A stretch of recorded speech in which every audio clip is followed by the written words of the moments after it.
Hey there! Welcome to saas.unbound, brought to you by saas.group. This is season 2, and I'm your host, Anna Dana, and this is the show where we chat with inspiring founders and experts to bring an inside scoop on how they made their business a success. And today with me is Neeraj Agarwal, co-founder of Pabbly, a SaaS platform for business automation, and another incredible venture, Magnet Brains, an EdTech platform for students in India with over 100 million students using it every month. That's exceptional. And I really want to learn how you do both. So, welcome to the show, Neeraj. Uh, Thank you, Anna, for having me on the show. I keep on listening to different episodes that you upload every once in a while. So Oh, it's thank been an you. honor to be here. Oh, cool. Well, I'm really glad to hear that. But yeah, let's talk about you. And for I guess we'll start with your background a little bit, right? So, how your journey into SaaS world started and how the idea of Pabbly and Magnet Brains was born. Yeah, so see, in our case, we are two co founders and we happen to be real brothers as well. I'm the younger one, and my brother happens to be 3 years older than me. We started back in 2019, we started a training institute by teaching students PHP, right? So PHP is a language to create web applications, and it was very popular back in the days, right? And this is, I think this is 2009, not 2019. Yeah, uh, that's what so I we, thought. we started a training institute teaching PHP, and we actually did it for quite some time. And see, when you teach students, you always get in touch with some of the fantastic people around, right? And somehow in our journey, we also got connected with some of the amazing folks. And those students, along with me, we started a WordPress theme company by the name of Ink Themes back in 2011, right? Pankaj, who happens to be my co-founder, he was still teaching students, but I actually forayed into and started a WordPress theme business. To be honest with you, it was totally accidental that I went into a WordPress theme industry. um, I didn't had any prior experience, but I wanted to do something which was connected with some sort of designing things and things like that. When we started in themes, for around a year or so, we didn't make any money, to be honest. Right? As And it often happens. yeah, as it often happens. So to be honest with you, I started in January 2011, and by December 2011, I think we hardly made $1,000 or something. So that was the total revenue in the period of 12 months, only $1,000, right? And there was a small team as well, so managing it was really hard. And somehow I was asking money from my parents at that point of time to stay afloat in the WordPress theme industry. Somehow I got connected with one person who happened to be a marketer, who happened to be an online marketer. And he told me, Neeraj, you are building nice WordPress theme designs, and I can help you sell these themes. And he told me that, Neeraj, whatever themes I will sell, I will take 70% cut of the amount that we are going to sell, and you will be getting 30%, right? I was still happy considering I was not able to sell it myself. Right? Right. and uh, Marketers were and expensive back then.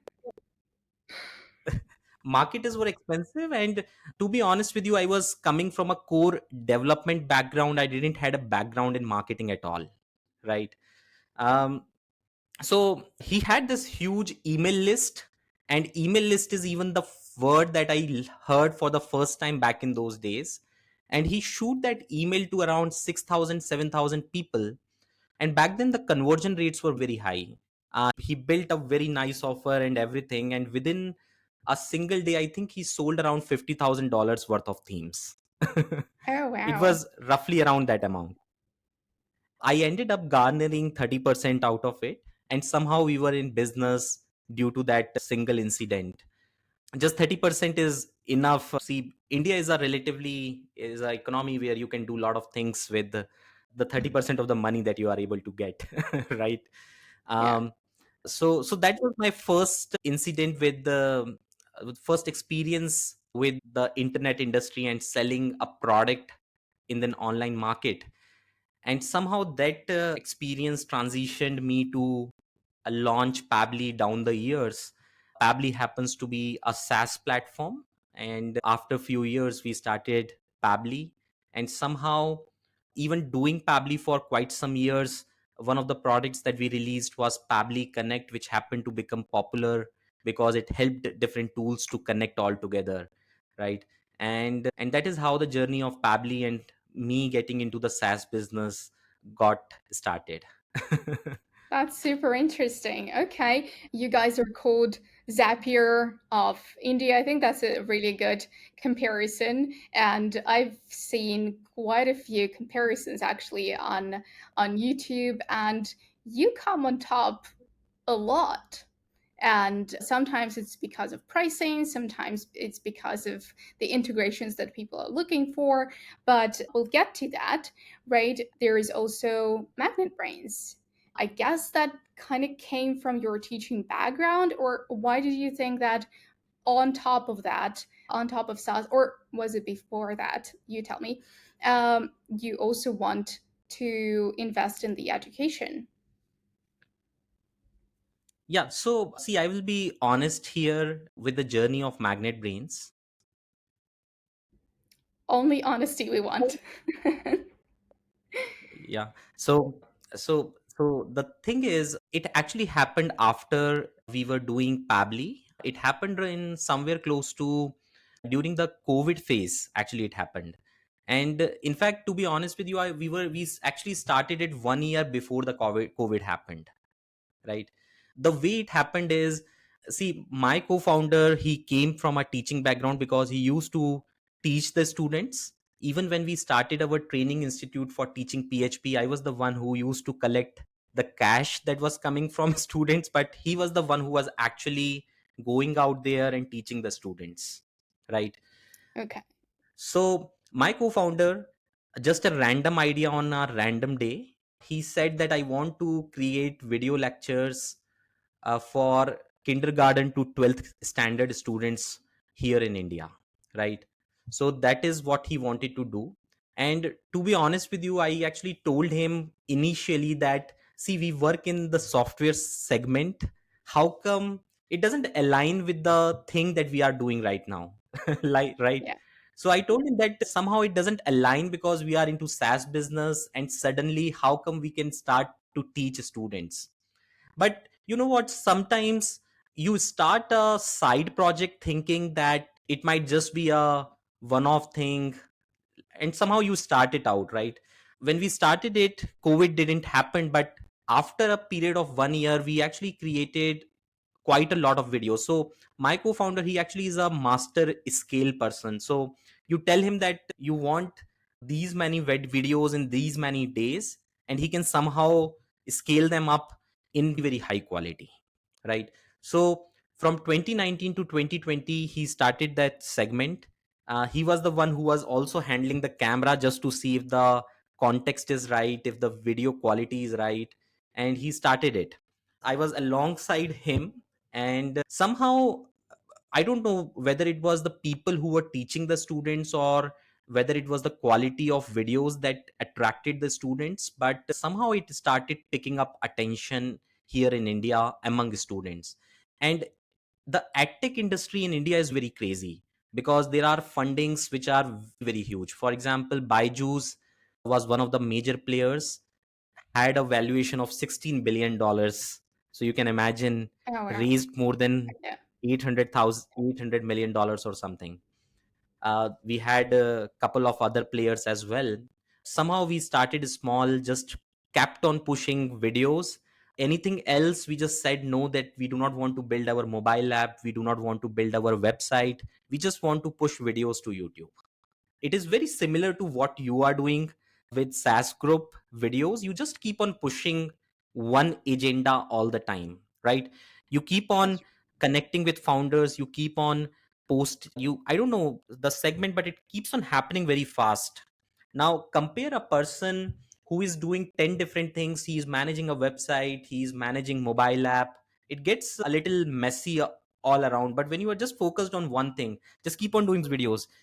And at one point of time, he was recording 24 hours of video per day because we had multiple Oh, studios.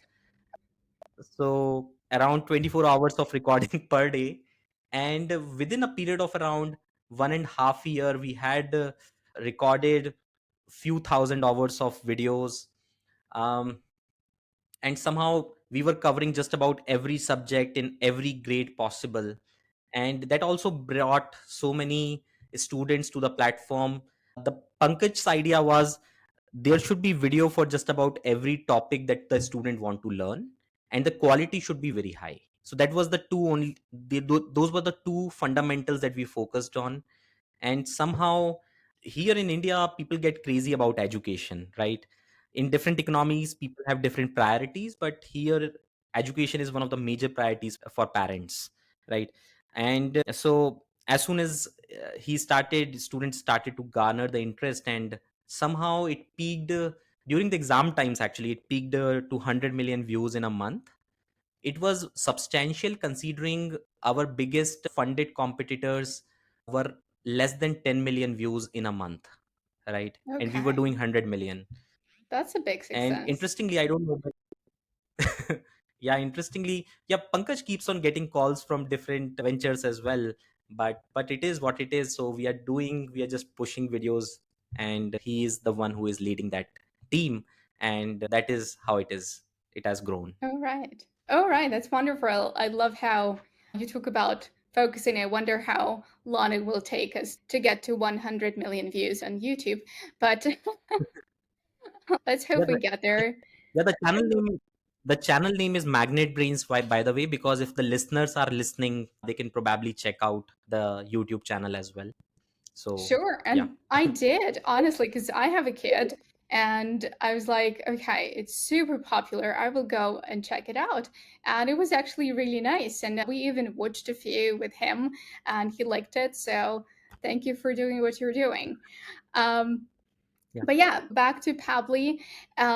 You've got a super interesting story, and I guess content is again for Pabbly as well your biggest marketing strategy out there, right? Because I also went to your Pabbly YouTube account, and then yeah, there is you, a lot of you, and you do the content. I think that's brilliant because in B2B, founders want to see another founder talk about it and be the spokesperson right. of the company and trust them.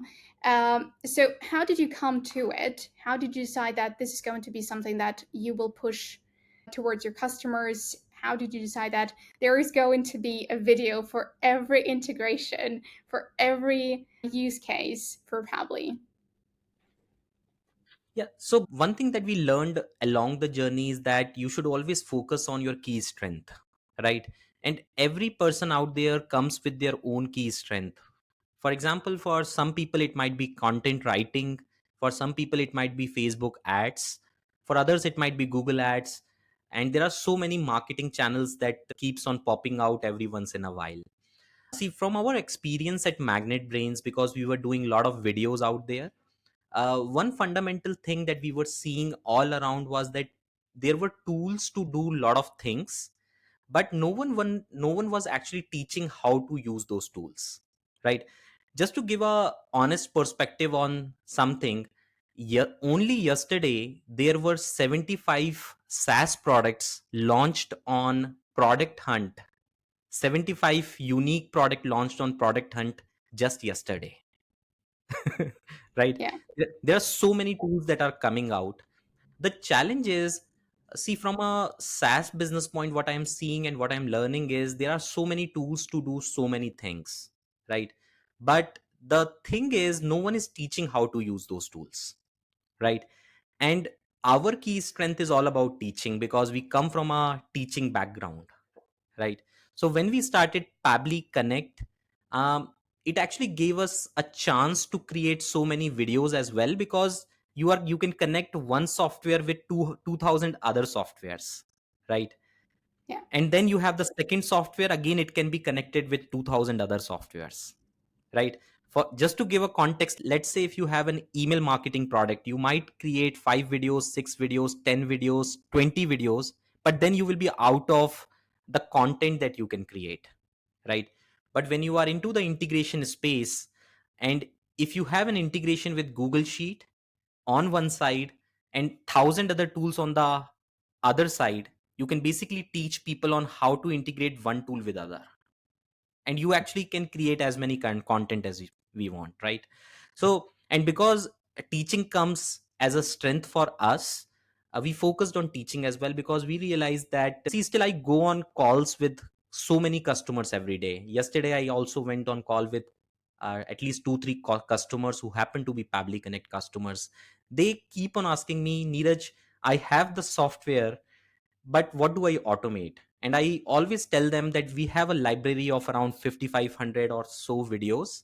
Just go on YouTube, check out a video, and see if you can figure out a single use case that can be helpful for your business to automate something, right? So there was this guy in our Facebook group as well. He told me that, Neeraj, I was a customer with Zapier, and I was their customer for a long time, but I didn't realize that I can automate printing the shipping labels when the Amazon order happens, right? And Okay, that's an interesting one. and that is something that we automated with Pabbly Connect, because we have a video on that, on how you can automate printing the shipping labels, right? So those are the Okay. type of ideas that keeps on happening, because we have the video library out there, and there is always something to automate, right? So yeah, so that is how it all started. Okay, I think that's a brilliant idea. I'm with you every step of the way. When you try a new product and now everyone wants to figure everything out super fast, if it's not intuitive or if there is no video, because no matter how many pages of documentation or how good it is you have on your website, people just want to see it once, right? What I click, where I put it, how to do it basically, and that is it. And whenever there is a video, it just, I don't know, 100 times better than just reading through the documentation. And of course, there is market for that too, right? A bit more technical people probably would love to read their documentation.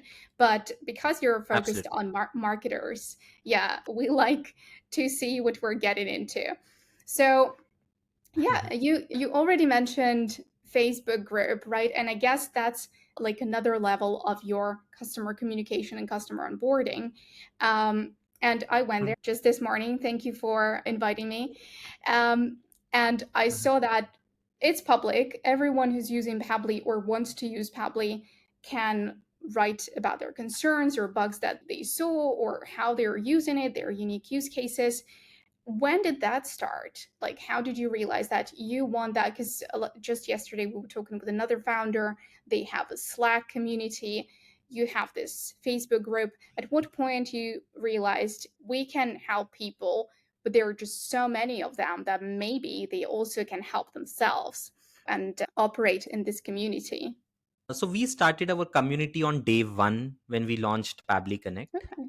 Communities is a very powerful medium to connect with people. See, what I have seen in a general world is that we developers or we founders, we develop our own cocoon where we just keep on building the product, thinking that this will be something that will be useful for so many people, right? Yeah. But when you actually talk to people, when you are taking feedbacks on just about every single thing, your customers will actually save you a lot of time down the road. Because it actually happened to me a lot of time that I told in the community that I'm building something, I shared few pictures, and then members in the community told me that this is not something that they really want, but this is something, and they actually told me a very entirely different thing altogether that they possibly need, right? So for me, community is something that is a go-to place to understand what you need to be building before you even build something, right? Yeah. So see, community nowadays is fundamental to selling and building the product, and I think it is a huge leverage if you can somehow ride the community. One thing that I see in communities often is you have to face a lot of criticism when it happens in the group, right? I remember, because I also talk to my team, and we have couple of other products on Pabbly suite as well. I just manage the Pabbly Connect project because that is something that I just love to do. But what I see is when there's criticism, a lot of time other community members just throw that person out of the community. Right? But the people who are criticizing you are someone who, and if it is a honest criticism, it actually helps you to improve your product, right? Yeah, that's true. And those are the people that you actually want to keep closer than to be far away. Because I realized back in those days when we were building the software, even if there was a slight bug, there were people who were telling me that, Neeraj, this is the bug, your system has bug, you need to solve it. And because we were listening to the community, we were solving small things, we were able to reach a far wider audience, because now people were seeing us in comparison with the best tool out there, which happened to be Zapier, right? Yeah. So so so when you are listening to people, when you are listening to criticism, when you are improving the product, and you just keep on doing it for a very long time, the things start to compound, and that is when magic also starts to happen. So to just give you a context, when we started, we had a community of just 40-50 people back in those days, and this is 2020, I think, right? And this is 2023, just 3 years, and I think we grew it into a community of 15,000 members. Yeah. And most of those members are also the customers of Pabbly. So they keep on sharing things, they keep on seeing all the silly things that I keep on writing in the group as well. So yeah, so it is what it is. Right. Oh, I remember. What was that story of like a guy? I don't remember the company, but his only job was like to criticize everything they were doing, and eventually he became the president of the company or something. So I think, yeah, it's really important to just have a fresh look and talk to your customers and see what went wrong, or just not be afraid to talk to those who criticize you objectively, hopefully. Um, but yeah, you said that you are there managing the community a little bit, taking the calls with your customers, and it's been a while since Pabbly launched. So, over the years, how did your role within the company change, and why do you still feel like it's important to go out there on Facebook, write all these silly things, or just personally suggest what could be built? I think, to be honest with you, I'm still doing the very same job that I was doing 3 years ago. I'm not a coder myself. I do not code the software, but I actually talk to a lot of founders because it is very, see, fortunately, I'm in the integration space, right? So what I have learned is, I just like you do your podcast and you get the chance to talk to a lot of founders out there, right? Yeah. My job is pretty much similar to what you are doing, right? Because we build an integration software, so I get connected to just about every founder out there, right? uh, I can literally message a founder and I'm pretty sure that he will respond to me, right? And Yeah. one thing that I learned after talking to a lot of founders is that if you really want to be successful, you have to just keep on doing what you are doing for a long period of time. Right? Yeah. And and I totally understand that your jobs keeps on switching as you grow, but I think somehow I still like to talk to people because they give you that certain perspective that you won't get otherwise unless you talk to people, Mm. right? So somehow my job back in 2020 was exactly similar. I was still talking to people. I was just understanding what their requirements are. I was understanding what kind of things they want to be automating in their business. And pretty much 3 years down the line, I'm still doing the very same thing. I do not program myself. I do not build the landing pages myself, but I just want to be there to understand what is happening in the industry. To just give you a context, nowadays a lot of people talk about chat gpt because it took everyone by storm, right? Oh, But absolutely. because of the community, yeah, because of the community, because of the people I was connected to, we actually launched the open AI integration inside Pabbly Connect 3 months before it became a storm. right? Okay. And we actually were able to do it even before Zapier did it, right? And interestingly, the most interesting point was we didn't do it ourselves. There was a community member who did it. All right. He built a he built an OpenAI integration inside Pabbly Connect 3 months prior to their wide public release. So those are the type of things that keeps on happening when you are connected to the community, connected to the people. And somehow, see, my role, I like to talk to founders, and specifically my role allows me to connect with so many founders every once in a while. For example, yesterday I was talking to a founder of a platform by the name of What's Tool, I guess.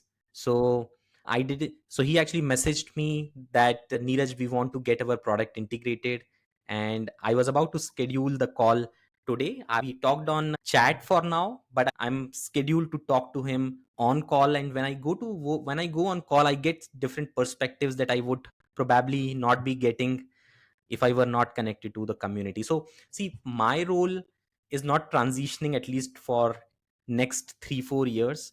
And honestly, I do not even know what my role will be as the company transitions. At least what I'm doing right now, I am somehow enjoying it. Okay.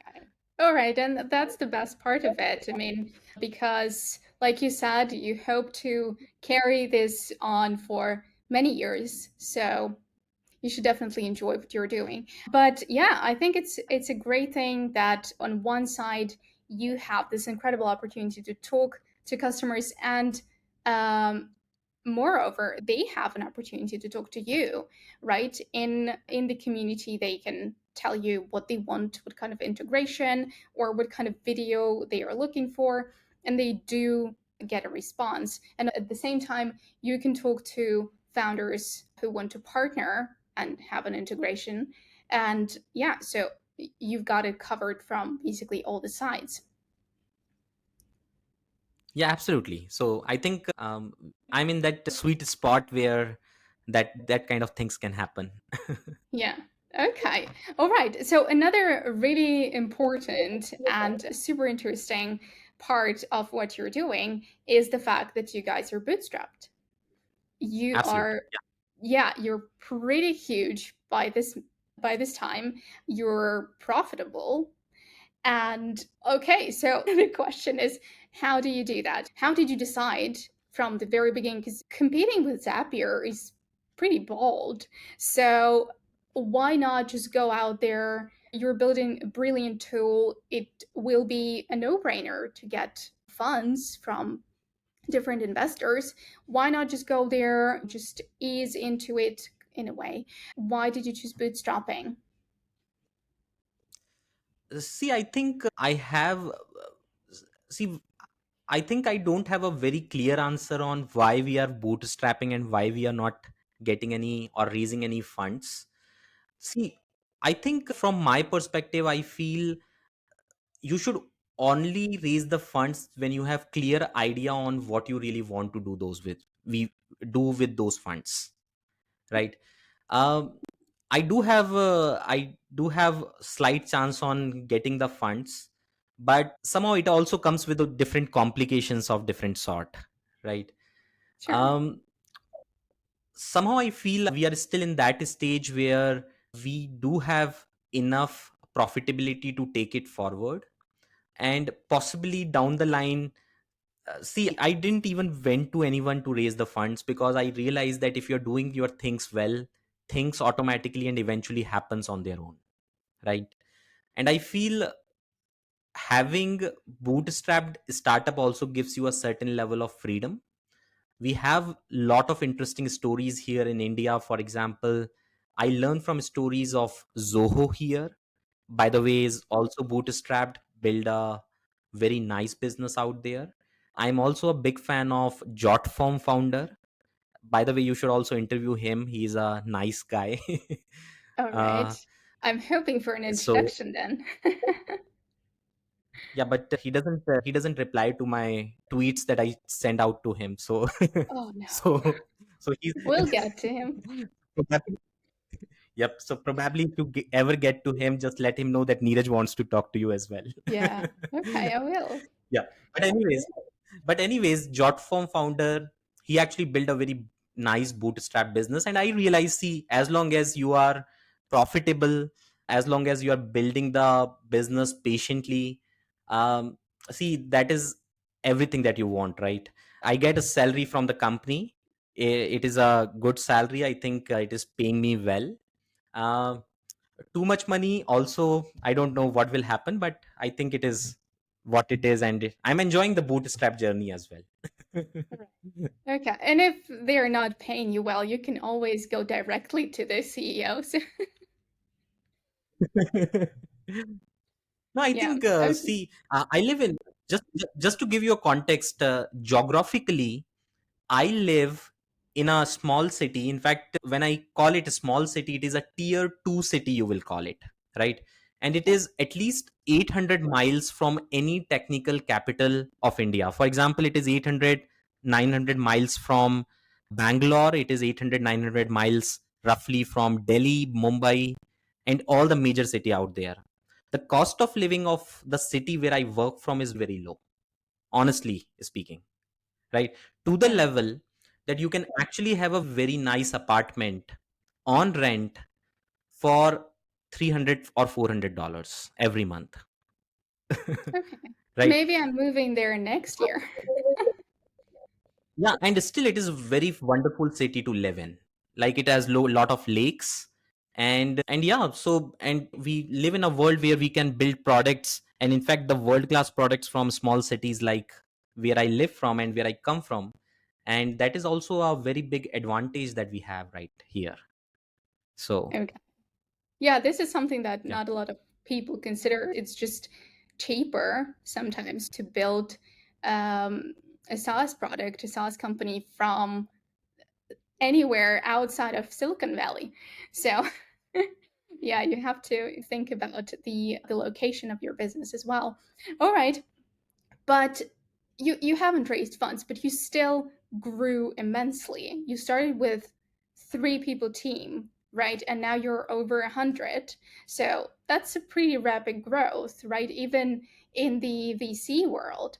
So how did you navigate this, and how did you structure your work with so many people? How did you make sure that you are building the culture where you're still very mindful about your spending, so that it's an advantage to build from somewhere not a tier 1 city. So how do you do it? See, it is not very complicated, honestly. Uh, as long as you're earning the money, and as long as you can spend it wisely, business is not very tough, honestly. That is what I feel. The reason I feel this is also because you have your profits, and out of those profits, see, when you are building a bootstrapped culture, I think even if you are making slight profit every month, you can still go a very long journey with those small funds. We are not very over ambitious, to be honest, right? We do not want 10 offices in 10 locations. We just want to keep it calm. We just want to make a sustainable business. We just want to build a nice product coming out from a small city here in India. That's it, right? But I think see, different people have different opinions on different things. Some people like all the flares and whistles. We are building a nice office, and just to give you a context, see how things work here where I work. Usually what you do is, if you are building a venture funded startup, you usually open up a big office and you get a office on rent and everything. Here, when we are building a business, we first try to buy the property because we are going to stay here for a long term. Okay, Right? so you're And ambitious. We're going to live for a long time. yeah, so the interesting thing is, I'm not saying any approach is wrong. See, each approach has its own pros and cons. um, People who get funding, who build a very nice business, have their way of living, and people who are bootstrapped from a small city have their own way of working. And both the context are equally correct. No context is wrong, actually. right? But at least for me, the office where we work from, we own this office. So the company owns this office. So literally, we do not pay any rents. The only rents that we pay is the taxes that we pay for property to the government, right? So that is the only thing that we pay. The team is someone where we do not go to big high tech cities. We train the people here, we train them ourselves because we come from a training background, and we try to make things good for the people here as well, and we try to build a equally sustainable thing for ourselves as well. See, the context might vary for different founders, the context might vary for different things. But honestly speaking, I was talking to one big VC firm here in India, and to be honest with you, a lot of VC firms still know us because of our works in Magnet Brains rather than Pabbly, to be honest, right? Okay. And because I don't know, because EdTech is crazy, as I said, you said earlier. Yeah. So I was actually talking to one VC firm. They were actually very large VC firm here in India. In fact, they are not VC firm, they are private equity firm. And I was talking to the founder. Somehow we got lucky because of Magnet Brains. And I asked him, like, what is the advantage and what is the reason you like Magnet Brains so much? And he's told me that the Neeraj, we like Magnet Brains so much because it is coming from a small city where you are building a different type of culture altogether, right? And and see, that is how it is, and I think that is how things grow. I talk to a lot of people. I don't know whether we will raise funds or not, or whether we will stay bootstrapped or not, but whatever we are doing, we just want to enjoy what we are doing. And in our minds, when we talk to I talk among our teams, when I talk to my co-founder and anyone who asks me, like, what do you really want to do, I always tell them that I want to at least compete strongly on the integration and automation space. I don't know whether it will surpass Zapier anytime, but if you ask me what my goal is, I want to surpass it. I'm not saying that I'm not ambitious, but again, see, that those are the type of things that you have in mind. My co-founder was actually posted a message yesterday. In fact, he posted a message on LinkedIn today, and he shared a picture of yesterday was the chess world cup, Yes. right? So on one hand there was Magnus Carlsen, and on the other hand was Pragnanda is his name. He also comes from India, and somehow Magnus won the match, Yes. right? Magnus, I wrote in the comment that Magnus is the world champion, and he still is a world champion this year as well. But that's not fun. The fun is when an underdog who no one believes in becomes a world champion, right? Of And course. Yeah. to me, Pabbly Connect, yeah, and that is when the story happens, and that is when you love it, right? And that is exactly what the story of Pabbly Connect is all about. We come from a very small city. It is tier 2 city, 800 kilometers from any tech capital in the world. A very small team that no one believes in, that no one thinks can beat, or I don't want to beat them, but I want to be competing hard on with the number one player out there. So we are underdogs. They are still the world champion, and Yeah. they are still the world champion, but we want to become a world champion Right. You because want that your is then it is Cinderella news. story. Of course. And then probably Anna might interview me all over again if somehow it happens. And see, I Oh, want yeah. a very same kind of thing for you as well. Yeah. Oh, thank you. Well, I hope you don't stop answering my emails when you go big, when you take on Zapier. But that's a very interesting You never mindset. know. Yeah. Yeah. You never know what is going to happen. See, we Right. might still be very small and just die here. What you never know. Die as a company, not die as a founder. Hopefully. Fingers crossed. Okay, just a couple more questions. And this is something that I Yeah. noticed. And I thought, okay, this is a bit more of a like early stage startup thing. You sell lifetime deals, right? And Yeah. you go to Product Hunt, since you mentioned it already, and these new kids on the block, they sell lifetime deals just to keep going, just to build something else, maybe implement a new feature. Why do you do that? till now? See, I think it is a very good starting point for any person. And see, there are two ways to run a lifetime deal. When people are running a lifetime deal, what they do is to sell the lifetime deal, they raise their monthly prices so that anyone who comes over to their page always feels that lifetime is the way to go, right? When we do the lifetime deal, we still keep our monthly prices low because Yeah. we tell them that you have an option of lifetime deal, but you still have an option to get the monthly, right? And it is again your choice whether you want to go into the lifetime segment or whether you want to go into the monthly segment. But our monthly is not at all expensive just to sell the lifetimes. This is one thing.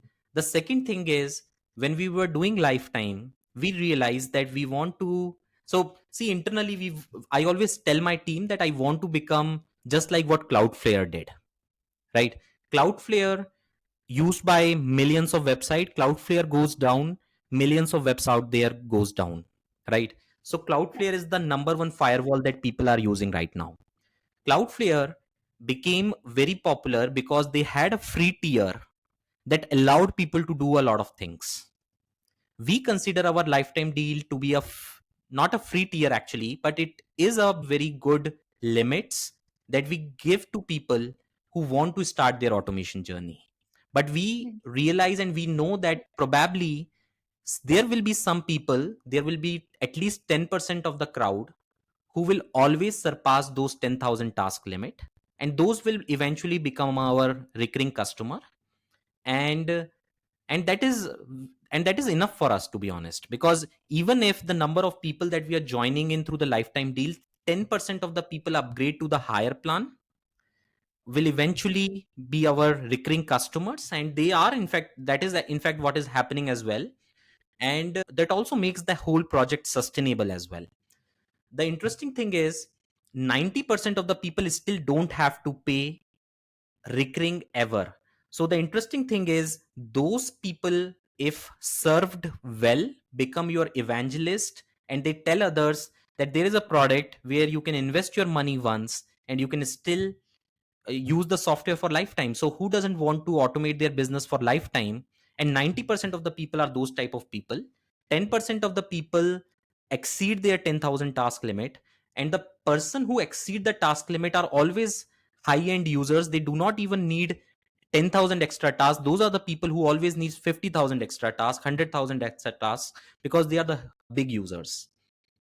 Yeah. So somehow, see, it is a mix of multiple mindset where we thought that lifetime is a good way to reach a certain type of audience who would otherwise not leave Zapier, because we are offering a very similar pricing band. So we just thought to make it much more interesting. And interestingly, there is one more thing that we did very amazingly well, and that is, we when you build a workflow inside any integration platform out there, they also charge a task for any internal steps that you're using. So for example, let's say we build a very simple automation that when there is a sale inside Stripe, you want that sale data to be sent to Google Sheet. A very simple automation. But before building that automation, what you want to do is, if someone is writing their name in small letters, for example, Anna writes his name as ANNA in, and she forgets to capitalize the first letter of A. And inside Zapier, if you use an internal step to capitalize the first letter, that is also counted as a task inside Zapier, right? But when you do any internal operations of modifying a text or changing any numbers or doing any kind of formatting activities, that is actually free inside Pabbly Connect. So when you use Pabbly Connect versus Zapier, our task always lasts longer than any platform out there, right? So people have much more bandwidth of using an automation software. Plus, they are able to automate the very same thing that they are automating with Zapier. And apart from that, we are doing it very reliably. So we are on AWS. We do all best practices that can be taken. We learn those best practices ourselves, and somehow we are trying to make it into a very reliable and scalable platform out there. Because see, sometimes we even miss on certain features that Zapier has, but people usually don't mind it because it comes with the benefit of task consumption, it comes with the benefit of a certain level of reliability, and it also comes with the benefit of affordability that they can afford, right? Yeah. And I think being in this location right now geographically, being building a nice software out there, it actually helped us immensely, and people are coming in through those channels automatically. Yeah.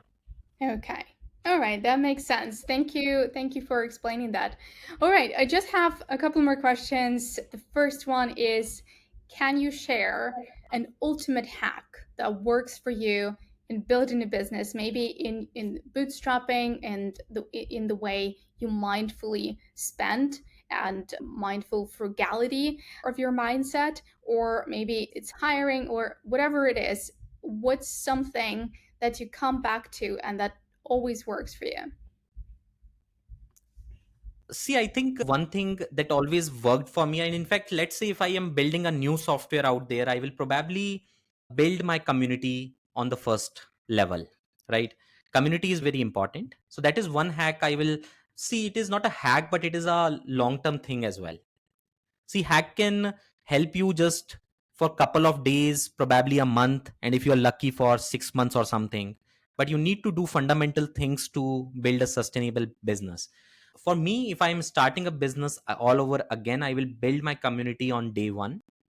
And you just have to write those kind of things that you're not comfortable writing about, right? So for example, in our case, even for example, we also run Facebook ads in our initial journey, and I shared how we spent a few $1,000s on Facebook ads and how we lost money out of it, right? And then a lot of people came out just because of that post and told me that, Neeraj, this is how you should be doing ads. And that is when I actually found a right person who is doing our ads now, right? So it is not a hack to be exact, but I think building a community and being open about sharing your failures uh, actually helps you to connect with way more people than you would otherwise connect. See, everyone post about good Yeah. things, but nobody post about the bad things that happen with you. Yeah. Right, absolutely. That's true. Everyone loves transparency. So, we started talking about failures. Yeah. So, the last question is something that everyone gets. What's so far the biggest win and the biggest failure? Biggest win, I think, see, from business perspective, because I think we are a business channel, I think learning all the things and building Pabbly Connect, I would still call it a good thing, because a lot of times I think you get lucky to be in a certain industry, right? Because a lot of time you do not even realize that you want to be in the industry, but somehow you get into it. So for me, a bigger win is that I got into Pabbly Connect, and the reason I find it a win is also because I get to connect with so many people because of the project. um Right. See, the biggest failure, um biggest failure in terms of, like, again, the business terms, what would you call a big failure in the business term? Yeah. Yeah. mm, I don't know. I think, see, you keep on getting different things every day. Something happens with you, right? Sometimes you put money into something, you lose the money, you don't recover it back. um, but as such, if you tell me what is my biggest failure, oh, actually, that is a complicated question, because I All think, right. Maybe there wasn't any, see, I and think this is we good. actually, at one point of time, we were building a WordPress business, ink themes. I think we could have taken it to bigger heights, but somehow it didn't work out, right? And we landed into Pabbly. So I will say that it might be one of those failures, that we could have built a very nice business out of WordPress industry back in those days. But again, Right. life goes on. So so it's fine. Right. You got something probably even better. So that's great. I'm really glad that failure ended up with what you're building right now. But Neeraj, it's been great talking with you. I think you've got something really cool going on. Again, thank you for doing Magnet Brains. I will come back to it with my son at some point. And yeah, really interesting what you're going to do with Pabbly next. Let's see, you never know the future, but let's hope for the best. Keep your fingers Yeah, crossed. You never know what will happen, but let's see. yeah. And by the way, Okay. Well, thank you for the video podcast here, because I think that it was phenomenal, and really thank you for coming on the call and doing oh, this thank you nice so interview. much. I'm really glad to hear that. We'll keep on pushing like you guys do, and hopefully we'll reach your heights at some point. Thank you so much for the conversation, Neeraj, and take care. Yeah, same here. Same here. Thank you.